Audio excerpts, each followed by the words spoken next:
একে দেখে কি মনে হচ্ছে, পাগল নাকি জোকার? আমরা বঙ্গবন্ধুর সৈনিক।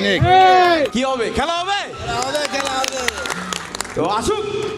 ইয়েস, আমরা কি আওয়ামী লীগ নৌকা। রাজকীয় কিংবা জমিদারের ভাব নিলেও তার বাবা ছিলেন একজন পান বিক্রেতা। জি, বলছি পুরান ঢাকার সাবেক সাংসদ ও এক সময়কার কুখ্যাত সন্ত্রাসী হাজী সেলিমের কথা।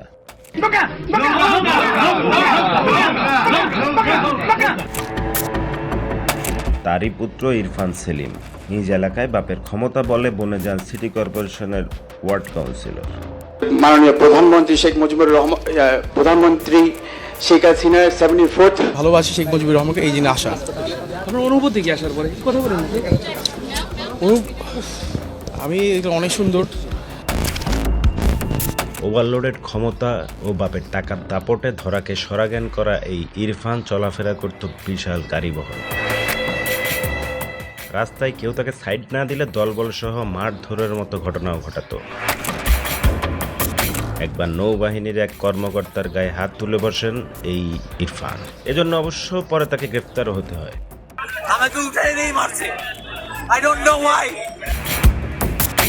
গ্রেফতারের সময় তার বাসা থেকে উদ্ধার করা হয় অবৈধ অস্ত্র এবং নানা অপরাধের প্রমাণ। পরে অবশ্য বাপের ক্ষমতা বলে আবার বেরিয়ে আসে ইরফান। জামিনে বেরিয়ে আরো বেপরোয়া হয়ে ওঠে ইরফান।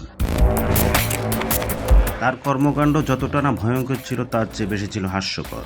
আপনি বললে জান দিয়ে রক্ত দিয়ে দেবো। কক্সবাজার গিয়ে মাতলামি থেকে শুরু করে নানা কারণে বিতর্কিত ছিল এই ইরফান। বাবা হাজী সেলিমের বিরুদ্ধে ছিল জোর করে মানুষের জমি দখলের অসংখ্য অভিযোগ। এমনকি জগন্নাথ বিশ্ববিদ্যালয়ের জমিও ছাড় পায়নি তাদের দখলদারিত্ব থেকে। অসংখ্য মামলা থাকা সত্ত্বেও আওয়ামী লীগ থেকে বারবার নমিনেশনও পেয়ে যেতেন এই সেলিম। আপনি স্পিকার, মাননীয় প্রধানমন্ত্রী স্পিকার, বিরোধী দলের নেত্রী স্পিকার, আরেকজন রাজপথের সেও নেত্রী।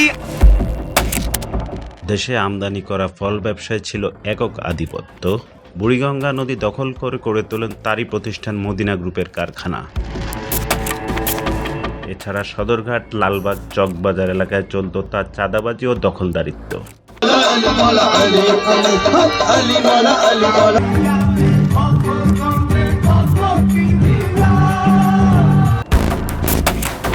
অসংখ্য মামলায় জর্জরিত হাজী সেলিম নানান সময় আলোচনায় আসেন। একবার তারই এলাকার কাউন্সিলর মানিককে জনসম্মুখে মারধর করে।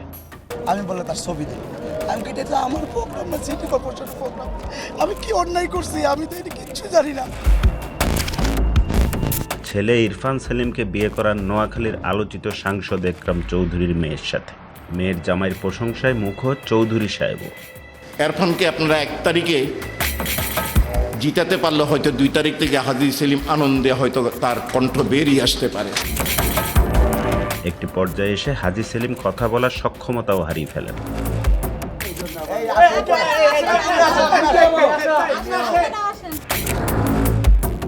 তবে হাজী সাহেবের মুখ বন্ধ হলেও বন্ধ হয়নি চাঁদাবাজি ও দখলদারিত্ব।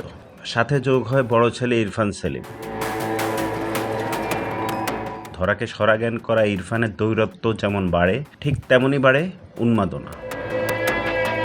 তবে নির্বাচনী বিধিনিষেধের কারণে 2024-এর সংসদ নির্বাচনে নিজে প্রার্থী হতে না পেরে সামনে নিয়ে আসেন 2 পুত্রকে। তবে নমিনেশন পেয়ে যান বড় ছেলে সোলাইমান সেলিম। আমার রক্তের বড় ভাই, ঠিক আছে ভাই, নামটা সে ঠিক আছে সোলাইমান সেলিম ভাই, পুরাটা কাঁপবে। তবে সোলাইমান এমপি হওয়ার পর ইরফানের পাগলামি আরো বেড়ে যায়।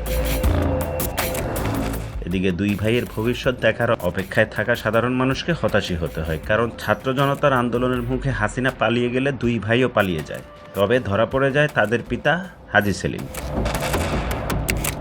এদিকে ধরা পড়ার পর জানা যায় আটককৃত হাজী সেলিমের অবৈধ সম্পদের পরিমাণ 2500 কোটি টাকারও বেশি।